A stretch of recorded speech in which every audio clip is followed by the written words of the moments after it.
கிறிஸ்துக்குள் பிரியமானவர்களே, இந்த காலை வேளை ஒரு காரியத்தை குறித்து தியானிக்கலாம் என்று ஆசைப்படுகிறேன். மாயை பாராதபடி என் கண்களை விலக்கியறலும் என்று தாவீது சொல்லுகிறான். இந்த காலை நேரத்தில் நம்முடைய வாழ்க்கையில் எவைகள்லாம் மாயாக இருக்கிறதோ அவை விட்டு நாம் விலக வேண்டும் என்று வேதம் சொல்லுகிறது. வலைதளங்களை விட்டு நாம் விலக வேண்டும்.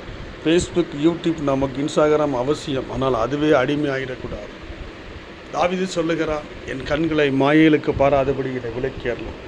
இந்த காலை நேரத்தில் நீ எவைகளை அடிமையாக இருக்கிறாயோ அவை தப்பித்து கொள்ளும்படி கர்த்தர் உனக்கு ஒரு வழியை சொல்லுகிறார். ஆண்டவராக இயேசு கிறிஸ்துவை நோக்கி பார்க்கும்போது உன்னுடைய வாழ்க்கையில் இந்த மாயான காரியத்திலிருந்து, மாயான உலகம், மாயான அன்புகள், இவற்றிலிருந்து நீ விடுவிக்கப்பட முடியும்.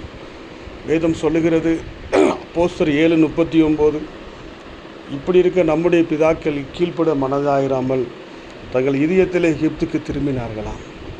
அவங்களோட சிந்தனையில் எகிப்தில் இருந்தால் நல்லா இருந்திருப்போமேன்னு சொல்லி அவைகளை குறித்து சிந்தித்தாங்க. ஆனால் அவங்க போயிட்டுருக்க பிரயாணம் கானான் பிரயாணம். இன்றைக்கி அநேகருடைய வாழ்க்கையில் நீ முன்னேற முடியாத இருக்கிறதுக்கு காரணம் என்னவென்றால், பழைய காரியங்களை சிந்தித்து கொண்டு, இந்த உலக காரியங்களே சிந்தித்து கொண்டு ஏதோ ஒரு சிந்தனை உன் இதயத்திலே காணப்படுகிறபடியினால் உன்னால் மீட்க முடியாதபடி இருக்கிறது என்பதை கர்த்தருடைய ஆவியானவர் இந்த காலவேளையிலே சொல்லுகிறார்.